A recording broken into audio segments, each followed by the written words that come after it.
18 வருட உழைப்புக்கு பின் முதல் முறையாக வாழ்க்கையில் வெற்றி என்றால் எப்படி இருக்கும் என்பதை உணர்கிறேன் என சௌந்தர்யா ரஜினிகாந்த் தெரிவித்துள்ளார். சௌந்தர்யா ரஜினிகாந்த் மற்றும் தயாரிப்பாளர் மகேஷ் ராஜ் இணைந்து தயாரித்துள்ள வித் லவ் திரைப்படம் கடந்த 6ஆம் தேதி ரிலீஸ் ஆனது.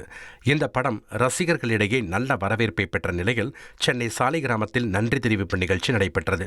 அப்போது பேசிய நடிகை அனஸ்வரா ராஜன் ரசிகர்களுக்கு நன்றி தெரிவித்ததுடன் நடிகர் ரஜினியை சந்தித்தது குறித்தும் பகிர்ந்து கொண்டார். நம்ம லாஸ்ட் ஃபியூ டேஸ் நம்ம தியேட்டர் விசிட்ஸ்க்கு போனோம்.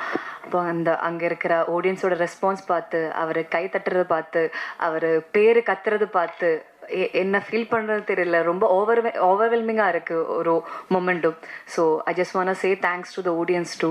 2 days பேக் தலைவரை பார்த்தோம். அவரை பார்த்து அவர் சொன்ன ரெஸ்பான்ஸ், அது it meant a lot to all of us. So that's it. Thanks for receiving our film with love and thank you so much. இதனை அடுத்து பேசிய படத்தின் தயாரிப்பாளரான சௌந்தர்யா ரஜினிகாந்த் படம் வெற்றி அடைந்தது குறித்து உணர்வுபூர்வமாக பேசினார். Obviously பிரீமியர்ல அப்பா அங்க எங்க படத்தை அப்படி தூக்கி வச்சுட்டாரு.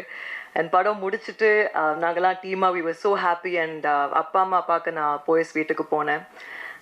as soon as I went inside, அம்மா அப்பா 2 பேரும் அவ்வளோ பெரிய ஹக் எனக்கு கொடுத்து என்னை பார்த்து சிரிச்சாங்க. அப்போ நான் அப்பா கிட்ட கேட்டேன், அப்பா இதான் சக்ஸஸ் அப்பா அப்படின்னு. அப்பா சிரிச்சாரு. அந்த சிரிப்பு லைஃப்ல நான் மறக்க மாட்டேன். ஏன்னா ஆல்மோஸ்ட் 16, 17, 18 இயர்ஸாக நான் ஒர்க் பண்ணிட்டு இருக்கேன். பட் இப்போதான் இந்த டீம், இந்த ஃபேமிலியால தான் எனக்கு சக்ஸஸ்னா என்னன்னு தெரியும். இது என்னோட ஃபர்ஸ்ட் சக்ஸஸ் மீட். ஸோ என்னோட ஃபேமிலிக்கு தேங்க்யூ ஆல் so much. பின்னர் டூரிஸ்ட் ஃபேமிலி திரைப்பட இயக்குனரும் வித் லவ் திரைப்பட கதாநாயகனுமான அபிஷன் ஜீவின் பேசினார்.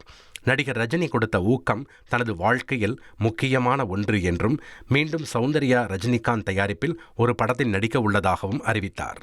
போகிற ஒரு இடத்துலையுமே சொல்லிகிட்டே இருந்தேன், எல்லா இன்டர்வியூஸ்லேயும் சொல்லிகிட்டே இருந்தேன்.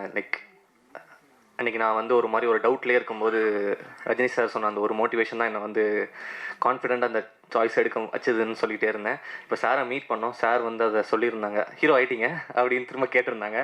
அந்த சர்க்கிள் அப்படியே கம்ப்ளீட் ஆன மாதிரி இருந்துச்சு. எனக்கு தெரிஞ்சு எப்படி சொல்கிறது, அன்னைக்கு இருந்த அபியும் இன்றைக்கி இருக்க அபியும் வேறு ஒரு பர்சனாக நான் ஃபீல் பண்ணேன் அன்றைக்கி. அடுத்ததாக Soundarya ma'am. So Soundarya ma'am பற்றி எனக்கு ஒன்று சொல்லணும்னா, அது நான் சொல்லாமல் வேணாமல் தயக்கத்திலே இருந்தேன். பட் மேமே அட்ரஸ் பண்ணதுனால நான் அதை சொல்கிறேன். அன்றைக்கி ஒரு ஃபோன் காலில் இருக்கும்போது மேம் ஒரு கலெக்ஷன் வந்துச்சு. அப்போ மேம்கிட்ட பேசியிருந்தேன். மேம் சூப்பர் மேம், நல்லா ரிசீவ் ஆகிட்டாங்களா மேம் அப்படின்னு சொல்லும்போது மேம் சொன்னாங்க, அபி ஒரு சக்ஸஸ் இப்படி தான் ஃபீல் ஆகும் அபி அப்படின்னு அவங்க சொன்னாங்க. அது சொல்லும்போது எனக்கு அவ்வளோ சந்தோஷமாக இருந்துச்சு. ஏன்னா மேம் நிறைய இடத்துல அவங்க ஜென்யூனாக சிரிச்சு சந்தோஷப்பட்டு நான் நிறைய இடத்துல பார்த்தா மேம்கிட்டே நான் சொல்லியிருக்கேன், மேம் உங்களை இப்படி பார்க்கவே ரொம்ப சந்தோஷமாக இருக்கு மேம் அப்படின்னு சொல்லியிருக்கேன்.